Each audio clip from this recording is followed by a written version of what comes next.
you're watching Teachable Moments on Parents TV. I'm parenting expert Denise Daniels. And as a parent, have you ever watched with amazement as your preschooler comforted a playmate in distress? Well, research shows that this is called empathy behavior. Joining us today is Dr. Mark Brackett, who's the Deputy Director of Health, Emotion, and Behavior Laboratory at Yale University. And he's going to show us how to raise empathetic and caring kids. Thanks for joining us today, Mark. You're welcome.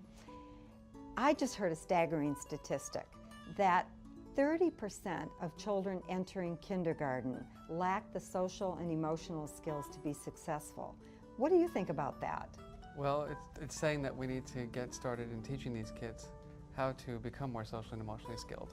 Tell us what empathy is. So generally, empathy it's a simple definition. It's just the ability to experience what another child's emotion is. So the idea would be if I'm feeling distressed, that child would also understand that feeling and experience the same feeling. Do you think that comes naturally for children? Well, it does and it doesn't. So there is very interesting research that looks at like the genetic link for empathy. So how much is heritable? And for example, in studies with identical twins, so children, who come from the same egg, who share 100% of their genetics, they tend to, when they're measured for their empathy, tend to have highly correlated scores on measures of empathy.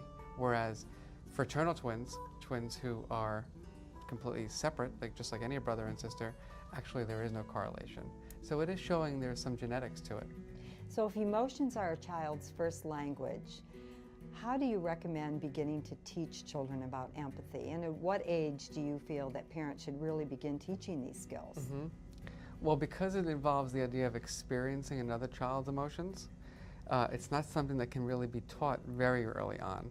You need language skills, you need a little bit of self-concept, sort of like, who am I? So we generally recommend that we teach around 2 years old, maybe a little bit before 2 years old. Now, when you say modeling, explain what that is.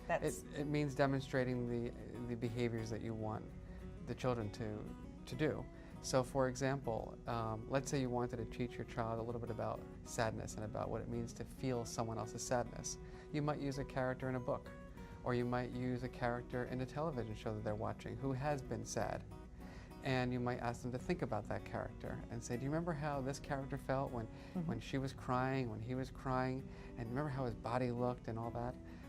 To get the child to sort of understand what it means to feel that emotion. And can you also say, how did you feel when a child took your toy away? So Exactly. that they're actually internalizing what that feels like as well? That would be great. So you make both those connections.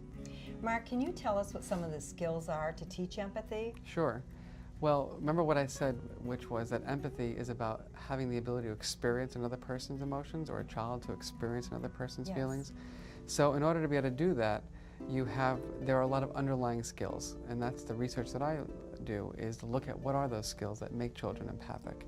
So one of those is being able to read people's faces, because if you're going to be able to experience someone else's emotion, you've got to be able to detect it first. So it's kind of like looking at somebody's nonverbals. Exactly. Looking at their face expression. Are they happy? Are they sad? Are they angry? Are they afraid? And be able to just detect that information.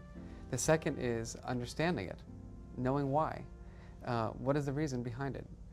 Because you want to be able to relate to that person, and if you know why they're feeling the way they're feeling, or explain that, particularly for children, you're going to have a much more deeper understanding and be able to build more empathy skills. And then the other component is regulation. You want to, the ultimate form of empathy is helping other children to feel better. So if you have the ability to learn strategies, or have learned strategies to help other children calm down, or feel safe, or feel welcome, then in our view, that's sort of the highest level of empathy. Do you see any gender relationship to this, male or female? Is it easier to teach young boys or young girls? Or? Well, there's a lot of sort of fallacies, false beliefs about that. So the gender differences emerge as we get older and older and older, and as you can imagine, the reason is mostly due to parenting styles. Yes. The traditional boys don't cry and it's okay if you cry to the girl, and so a lot of our work with parents is teaching them to model the same behaviors, use the same feeling words to their male children and their female children, so that they grow up both having the skills. Thanks very much for being with us today, Mark. It was great information. We want to hear your questions and ideas. You can email us at ideas@parents.tv. Thanks for watching Parents TV, your source for the best information for your growing family.